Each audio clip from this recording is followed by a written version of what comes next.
ఓం శ్రీ మాత్రే నమః. ఛానల్లోకి స్వాగతమండి. ఈ వీడియోలో మనం కన్యా రాశి వారి గురించి తెలుసుకోబోతున్నాం. ఈ రాశి వారికి జూన్ 12, 13, 14 తేదీల్లో జరగబోయేది ఇదే. అసలు ఈ రాశి వారికి ఈ తేదీలలో ఏం జరగబోతుంది, ఏ అంశంలో మీరు జాగ్రత్తలు తీసుకోవాలి, అలాగే మరిన్ని యోగవంతమైన ఫలితాలను పొందటానికి ఈ రాశివారు ఈ సమయంలో చేసుకోవలసిన దేవతారాధన, అలాగే పాటించవలసిన పరిహారాల గురించి ఈ వీడియోలో మనం వివరంగా తెలుసుకుందాం. కానీ అంతకంటే ముందుగా మీరు కనుక మన ఛానల్ని ఇప్పటివరకు సబ్స్క్రైబ్ చేసుకోకపోతే సబ్స్క్రైబ్ చేసుకుని పక్కనే ఉన్న బెల్ ఐకాన్ నొక్కి ఆల్ సెలెక్ట్ చేసుకుంటే మేము ఇలాంటి వీడియోస్ అప్లోడ్ చేయగానే ముందుగా మీకు నోటిఫికేషన్ వస్తుంది. అలాగే వీడియోని ఎక్కడా కూడా స్కిప్ చేయకుండా చివరి వరకు చూస్తేనే మేమేం చెబుతున్నామో మీకు పూర్తిగా అర్థమవుతుంది. ఇక వివరాల్లోకి వెళ్ళిపోతే ఈ రాశి వారికి జూన్ 12, 13, 14 తేదీల్లో ఎటువంటి ఫలితాలు పొందబోతున్నారు, కీలకమైన అంశాలలో ఎటువంటి ఫలితాలు పొందబోతున్నారో వివరంగా తెలుసుకుందాం. ఈ తేదీల్లో ఈ రాశి వారికి ఆర్థిక లావాదేవీలు మరింత చురుగ్గా కొనసాగే అవకాశం ఉంటుంది. రుణ బాధలు తొలగించుకునేందుకు ప్రయత్నిస్తారు. ఆర్థికంగా కూడా కలిసి వస్తుంది. తద్వారా రుణ బాధలు తొలగించుకునే అవకాశం ఏర్పడుతుంది. ఆర్థిక లావాదేవీల విషయంలో పురోగతి సాధిస్తారు. అంటే గతంలో ఏవైనా ఆస్తులు వివాదంలో ఉంటే వాటి నుంచి బయటపడతారు. ఇంట్లో శుభకార్యానికి ధనాన్ని ఖర్చు చేస్తారు. లేదా మీ బంధువులు, తెలిసినవారు, స్నేహితులు లేదా శ్రేయోభిలాషులు శుభకార్యానికి మీరు ధన సహాయం చేస్తారు. వాహన యోగం సూచిస్తుంది. మీరు చేసే వ్యాపారాన్ని విస్తరించే అవకాశం ఉంటుంది. పారిశ్రామిక కళారంగం వారికి సన్మానాలు జరుగుతాయి. విద్యార్థులకు అనుకున్న వాతావరణం ఉంటుంది. వృత్తి వ్యాపారాల్లో కొన్ని సమస్యలు ఎదురు కావచ్చు. ఉద్యోగ వాతావరణం ప్రోత్సాహకరంగా ఉంటుంది. ఆకస్మిక ధన ప్రాప్తికి అవకాశం ఉంది. మంచి పరిచయాలు ఏర్పడతాయి. చిన్ననాటి మిత్రులతో సమయాన్ని గడపటం వల్ల మానసిక ఆనందాన్ని పొందుతారు. ముఖ్యమైన వ్యవహారాలు పూర్తి చేయటంలో ఇబ్బందులు ఎదురవుతాయి. కుటుంబ సమస్యలు పరిష్కారమవుతాయి. అనారోగ్య సమస్యల నుంచి ఉపశమనం లభిస్తుంది. ప్రేమ వ్యవహారాల్లో ముందుకు దూసుకుపోతారు. ముఖ్యమైన పనులు సమయానికి పూర్తి చేస్తారు. కుటుంబ సభ్యుల మెప్పు పొందుతారు. ఆస్తి వివాదాలను చాకచక్యంగా పరిష్కరించుకుంటారు. వాహనాలు కొనుగోలు చేస్తారు. బంధువుల నుంచి ధనలాభం సూచిస్తుంది. సమాజ సేవలో భాగస్వాములవుతారు. శుభవార్తలు అందుతాయి. ఆలయాలను సందర్శిస్తారు. వ్యాపారాల్లో మరింత ఉత్సాహాన్ని చూపిస్తారు. ఉద్యోగ విధుల్లో ప్రశంసలు పొందుతారు. రాజకీయ వర్గంలో ఉన్నవారికి ఆశించిన పదవులు రావచ్చు. ఆర్థికంగా చాలా ఉపయోగకరంగా ఉంటుంది.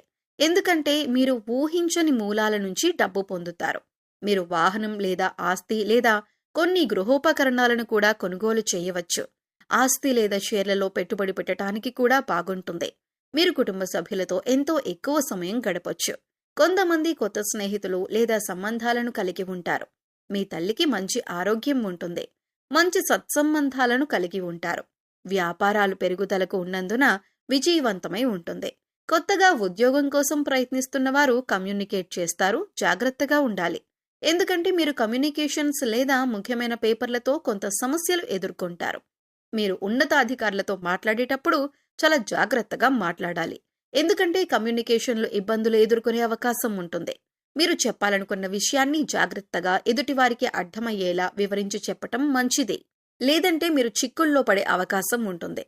ఈ విషయంలో మీరు చాలా జాగ్రత్తలు తీసుకోవాలి. ఒకవేళ మీరు గతంలో ఏదైనా మంచి పదవిని కోల్పోయి ఉంటే దాన్ని తిరిగి పొందటానికి ఓపికతో కృషి చేయటానికి ప్రయత్నించండి. ఆర్థిక పరిస్థితి కొంత నిరాశ కల్పిస్తుంది. ఎందుకంటే ధన సంపాదన బాగున్నప్పటికీ కూడా అనుకోని ఖర్చులు ఎదురవుతాయి. దానివల్ల ధనం చేతిలో నిలబడదు. ఇంటా బయట బాధ్యతలు పెరుగుతాయి. శ్రమపడ్డా ఫలితం కనిపించదు. వ్యాపారాలు సామాన్యంగా ఉంటాయి. ఉద్యోగాలలో ఆకస్మిక మార్పులు ఉంటాయి. కుటుంబానికి సంబంధించిన విషయాల్లో కొంచెం మెరుగ్గా ఉంటుంది. మీ జీవిత భాగస్వామి వారి వృత్తిలో విజయం సాధిస్తారు. త్వరలో కొందరు కొత్త ఉద్యోగం పొందుతారు. మీ జీవిత భాగస్వామి నుంచి మీకు మంచి మద్దతు ఉంటుంది. ఆరోగ్యానికి సంబంధించి ధనాన్ని ఖర్చు చేయవలసి ఉంటుంది. ఇక గ్రహస్థితిలో మార్పు కారణంగా అన్ని అంశాలలో కూడా మీదే పై చేయి అవుతుంది. మీరు చెప్పే మాటకు చేసే పనికి ఎటువంటి ఇబ్బంది ఉండదు. ఇంటా బయట కూడా మిమ్మల్ని గౌరవిస్తారు. వ్యాపారాల్లో అనుకూల పరిస్థితులు ఉంటాయి. ప్రభుత్వాలతో లావాదేవీలు మీకు అనుకూలిస్తాయి. కుటుంబ సమస్యలు పరిష్కారమవుతాయి. ప్రముఖులతో పరిచయాలు ఏర్పడతాయి. వాహనం కానీ విలువైన వస్తువులు కానీ కొనే అవకాశం ఉంది. ఎవరితో ఆర్థిక లావాదేవీలు పెట్టుకోవద్దు. వాగ్దానాలు చేయటం, హామీలుండటం కూడా మీకీ సమయంలో అంత మంచిది కాదు. ఈ విషయాన్ని ముఖ్యంగా ఈ రాశివారు గమనించాలి. ప్రేమ వ్యవహారాల్లో సన్నిహిత్యం బాగా పెరుగుతుంది. ముఖ్యమైన పనుల్లో కొంత జాప్యం జరిగినా పూర్తవుతాయి. ఆర్థిక వ్యవహారాలు ఆశాజనకంగా ఉంటాయి. సన్నిహితులతో ఆనందంగా గడుపుతారు. భూములు, వాహనాలు కొనుగోలు చేస్తారు. సంఘాల్లో గౌరవం పెరుగుతుంది. కొన్ని శుభకార్యాల్లో పాల్గొంటారు. శత్రువులను కూడా మిత్రులుగా మార్చుకుంటారు. వ్యాపారాలు లాభసాటిగా ఉంటాయి. ఉద్యోగాల్లో ఒత్తిళ్ల నుంచి క్రమంగా విముక్తి పొందుతారు. పారిశ్రామిక వర్గాలకు విదేశీ ఆహ్వానాలు అందుతాయి. వ్యాపారవేత్తలు తమ వ్యాపారంలో విజయం సాధించటానికి కృషి చెయ్యాలి. మీ వ్యాపార భాగస్వామితో కొంత సమస్య ఉండొచ్చు. ప్రతి ఒక్కరిని గుడ్డిగా నమ్మటం అంత మంచిది కాదు. ఈ సమయంలో మీ వ్యాపార భాగస్వామితో మనస్పర్ధలు వచ్చే అవకాశం ఉంది. కాబట్టి ఎక్కడ ప్రాబ్లం స్టార్ట్ అయింది అని కూర్చుని డిస్కస్ చేసుకొని వాటిని సాల్వ్ చేసుకోవటం మంచిదే. కాబట్టి మీ వ్యాపారంపై ఎక్కువ దృష్టి పెట్టడం మంచిదే. పెద్ద మొత్తంలో డబ్బు పెట్టుబడి పెట్టకండి. విద్య కంటే వినోదంపై ఎక్కువ దృష్టి పెట్టడం వల్ల విద్యార్థులకు కాస్త సాధారణ సమయం ఉంటుంది. మీరు చదువులో మంచి ఫలితాన్ని పొందటానికి ఎక్కువ సమయం చదువుకు కేటాయించి వినోదానికి తక్కువ సమయం ఇవ్వండి. విద్యార్థుల చదువు పట్ల శ్రద్ధ పెంచవలసి ఉంటుంది. సోషల్ మీడియాకి దూరంగా ఉంటూ తాము పరీక్షలకు ఏ విధంగా ప్రిపేర్ అవ్వాలి అని ఒక ప్రణాళిక సిద్ధం చేసుకోవాలి. ఏ అంశంలో అయితే మీరు వెనుకబడి ఉన్నారో దాని గురించి పూర్తిగా అవగాహన పెంచుకోవాలి. అలాగే ఎప్పటి డౌట్స్ అప్పుడు క్లారిఫై చేసుకోవటం వల్ల మీకు ఇబ్బంది కలగకుండా ఉంటుంది. ముఖ్యంగా ఈ సమయంలో స్నేహితులే కదా, బంధువులే కదా అని వారికి ఆర్థికంగా సహాయం చేయటం కానీ లేదా మీ విలువైన వస్తువులను వారికి ఇవ్వటం కానీ అంత మంచిది కాదు. దీనివల్ల మీరు అనుకోకుండా చిక్కుల్లో పడే అవకాశం ఉంటుంది. కాబట్టి ఈ సమయంలో మీరు జాగ్రత్తలు తీసుకోండి. ఆర్థిక పరిస్థితి అనుకూలంగా ఉంటుంది. మీరు ఆశించిన స్థాయిలో పురోగతి ఉంటుంది. అయితే ధనాన్ని వృధాగా ఖర్చు చేయకుండా మీరు ఖర్చు పెట్టే ప్రతి రూపాయి జాగ్రత్తగా ఆచితూచి ఖర్చు చేయండి. అనుకోకుండా కొందరు దూరపు బంధువులను కలుసుకుంటారు.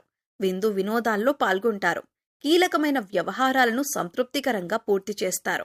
ప్రేమ వ్యవహారాల్లో కొద్దిగా అపార్థాలకు అవకాశం ఉంది. ఈ అంశంలో జాగ్రత్తగా ఉండండి. కీలకమైన అంశాల్లో నైపుణ్యాన్ని ప్రదర్శించండి. ముఖ్యంగా ఈ సమయంలో మీ ఆలోచనలు కార్యరూపం దాలుస్తాయి. తీర్థయాత్రలు చేసే అవకాశం ఉంటుంది. విద్యార్థులకు అనుకూలమైన సమాచారం ఒకటి అందుతుంది. ఇది చాలా కీలకంగా మారుతుంది. ఇక ఈ సమయంలో మరిన్ని యోగవంతమైన ఫలితాలను పొందటానికి మీరు చేసుకోవలసిన దేవతారాధన, అలాగే పాటించవలసిన పరిహారాలు చూసుకున్నట్లయితే మీరు చేస్తున్న పనుల్లో ఆటంకాలు తొలగించుకోవటానికి ప్రతినిత్యం ఓం గం గణపతయే నమః అనే నామాన్ని 11 సార్లు చెప్పండి. అలాగే లక్ష్మీదేవి యొక్క పరిపూర్ణమైన అనుగ్రహం కోసం ప్రతి శుక్రవారం కనకధార స్తోత్రం చదువుకోండి. ఇక ఈ సమయంలో మీరు పాటించవలసిన పరిహారాలు చూసుకున్నట్లయితే ప్రతిరోజు కూడా ఉదయం సాయంత్రం తులసి కోట దగ్గర దీపారాధన చేయండి. తులసమ్మకి పసుపు, కుంకుమ, గంధం, అక్షతలు సమర్పించండి. అలాగే తులసి చెట్టుకి నీళ్లు సమర్పించండి. ఇలా చేయటం వల్ల జీవితంలో క్రమంగా అభివృద్ధి చూస్తారు. గోసేవ చేయటం వల్ల ఉత్తమమైనటువంటి ఫలితాలను పొందుతారు. లేని వారికి ఆర్థికంగా కానీ లేదా మీకు ఉన్నంతలో ఏదో ఒక రూపంలో దానం చేయండి.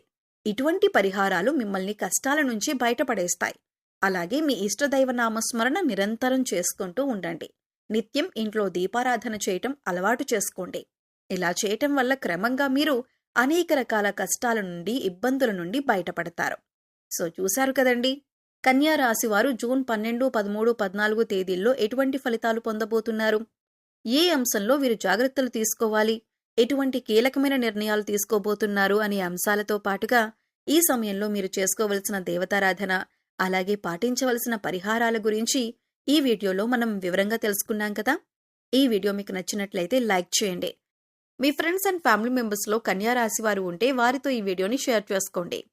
అలాగే ఇప్పటి వరకు మన ఛానల్ని కనుక సబ్స్క్రైబ్ చేసుకోకపోతే సబ్స్క్రైబ్ చేసుకొని పక్కనే ఉన్న బెల్ ఐకాన్ నొక్కి ఆల్ సెలెక్ట్ చేసుకుంటే మేము ఇలాంటి వీడియోస్ అప్లోడ్ చేయగానే ముందుగా మీకు నోటిఫికేషన్ వస్తుంది. మేం పెట్టే ప్రతి వీడియో కూడా మీరు ముందుగా చూడగలుగుతారు. మరో చక్కటి వీడియోతో మళ్ళీ కలుద్దామండి. ఓం శ్రీ మాత్రే నమః.